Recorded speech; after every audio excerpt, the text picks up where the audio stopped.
Transformation is such a major part of our lives, and this is how we gauge ourselves and we see that we are being, evolved as humanity.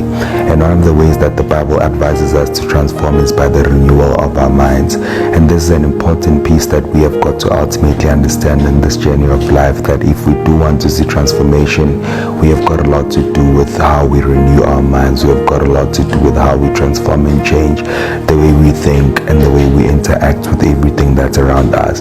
In many cases, we wish that we can see transformation and we wish that we can see change, but we are still stuck up in the same mindsets. We are still stuck up in the same thoughts. We are still stuck up in the same emotions. And sometimes transformation comes in a form of you transforming your mind and you being able to renew your mind and decide and take a sober decision to actually change the things that you are imagining, the things that you are thinking, and the things that you are inviting into your mind. I mean, a good writer in the Bible says that a carnal mind is the playground of the enemy, and that is how we know that transformation will never ever come, when we are still stuck up on old thoughts, on old habits, and old relationships that actually have given us a traumatic experience in our lives. And on today's episode, I do want to say that transformation comes mainly by the renewal of your mind.